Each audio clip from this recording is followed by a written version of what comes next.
hotel and did all of that. It is a bummer, but, I will say a shout out to the bands who played some free shows around Las Vegas last night. All American Rejects played a whole hour set at a barbecue place, Soul Valley Barbecue, right in Las Vegas for fans. So, a lot of the artists are going out of their way to make it still a good experience for people that are here. All right. Good luck on day 2, Emily. We appreciate your feedback. Thank you. You're welcome. Emily Longaretta, Senior Features Editor at Variety, who's in Las Vegas covering the event.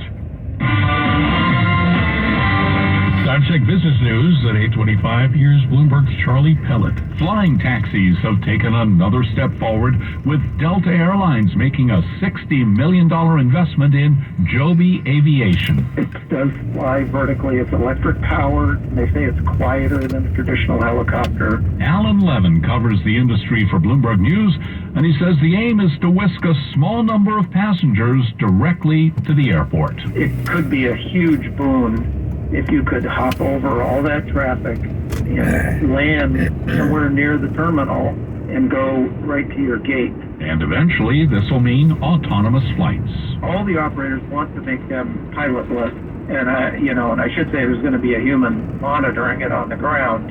And economically, that's the only way it's feasible, but that's a big leap. Delta joins United and American, which have reached similar agreements with flying taxi manufacturers. Charlie Pellet, Bloomberg Business for KCBS. Buy your brand new car completely online at DGDG.com. It's not often that something you like is actually good for you. Take sleeping on your side. Studies indicate that side sleeping can help with nighttime breathing.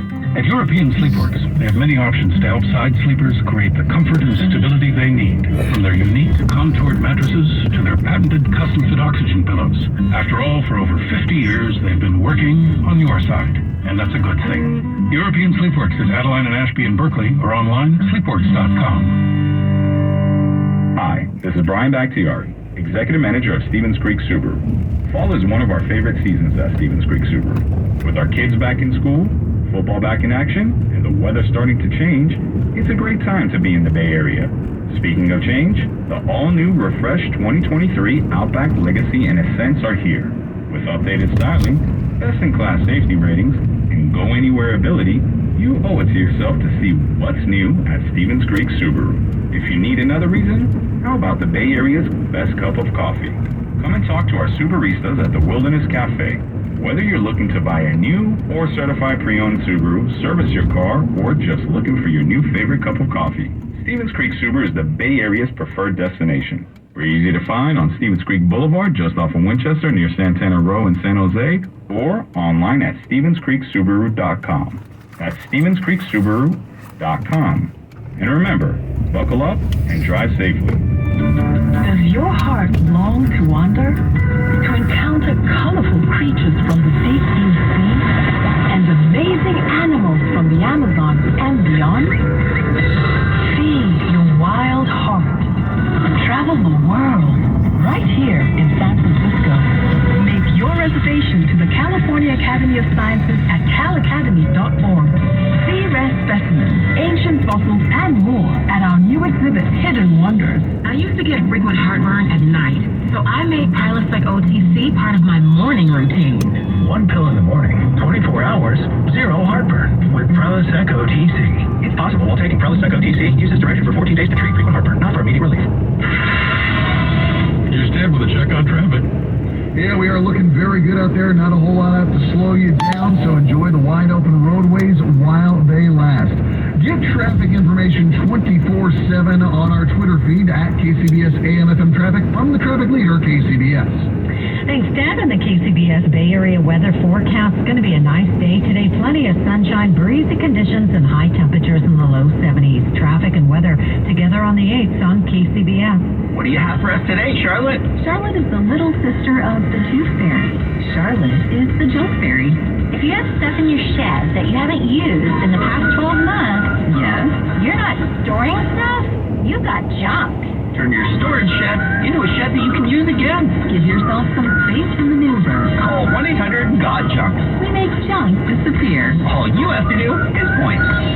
Call 1-800-GOT-JUNK. Or visit 1-800-GOT-JUNK.com. Get up to $500 off on your next flooring purchase at the Floor Store. To find your nearest location, visit floorstores.com. News that matters to you. Around the Bay, around the world, around the clock. All News 106.9 and AM 740 KCBS. Sunday, October 23rd, 2022. I'm Eric Thomas. And I'm Jennifer Hodges. Next, KCBS In Depth. You're listening to KCBS In Depth. Really, in order to find quality Watch care, out. you Roadkill on road ahead. Months long. The people, places, and issues the Bay Area is talking about. The aggressive advocates who were looking to overrule Roe for so long, they really had no idea of the consequences they might be opening up. In this case, there very well may be charges that are appropriate. For example, trying to obstruct the official proceeding of Congress, right? That is unlawful. This is KCBS In Depth.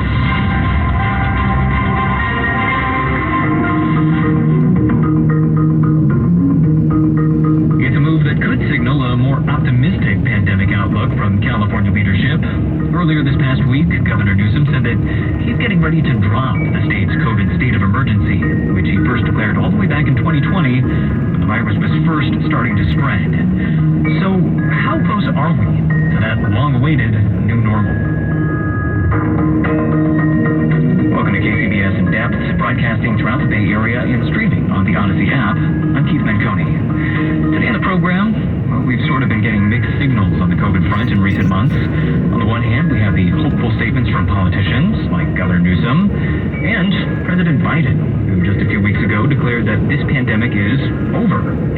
On the other hand, we have the all-too-familiar drumbeat of concerning news trickling out, new variants emerging, new surges predicted, new signs that some of our key COVID defenses might be eroding, and all the while, hundreds of people are still dying every day. So, where exactly are we in this pandemic, if we should even call it that anymore? And what steps should we be taking to keep ourselves safe as we enter the colder months, not to mention the holiday season? Well, it's a set of questions that we've asked before on this program, but COVID safety is a moving target. So, to bring us this updated look at COVID safety best practices, and to re-answer your most pressing COVID questions, we're going to welcome back onto the program Dr. Robert Wachter, who is the chair of UC San Francisco's Department of Medicine. Dr. Robert Wachter, welcome back on the program. Thanks so much, Keith. Thanks for having me. So, perhaps the most pressing question of all here is, help us understand, where are we on the COVID map? Lay out the terrain for us. Case counts remain low, but those are obviously unreliable at this point. Wastewater samples seem to be on the rise, and meantime, it feels like there's a new report every other day about some new variant that's causing alarm. For a lot of us, to be honest, I think this has all become sort of background noise at this point. So let's take this moment to check back in with this health crisis. How should us regular folks be thinking about the risks at this time? Yeah, it is confusing. It always seems to be confusing, and this might be an unusually confusing time because we may be pivoting from an extraordinary period of stability to something that's a little bit more uncertain. I think the first point I want to make is the most surprising thing about the last 6 months has been the lack of surprises. If you think about the last 2.5 years, it's just been one surprise after another, whether it was a new variant coming on the scene, or the politicization of vaccines and masks, or spikes in surges in various places. When BA.5 became a thing, which was in the spring, people like me kind of said, here's what I think is likely to happen for the next 6 months, but just caveat, what if this happens, this will change it. And basically not much has changed. So if you think about the past 6 months, it's been a period of relative stability, with the main variant being the one that was here 6 months ago. We've seen sort of mini threats of other variants coming on the scene, but they all kind of faded away. We heard that the government and the manufacturers were going to shift to a new vaccine, a new booster, this bivalent booster. They made a choice to target it against BA.5, which is a little bit risky, and it turned out that was a very good choice because that still is the variant in play. They said it will be out in September. I was very skeptical that it would be out in September. It was. So, in some ways, the last 6 months have been quite stable, and probably a version of the best it's going to be for the next several years, which is a little bit concerning because we all want this darn thing to go away completely.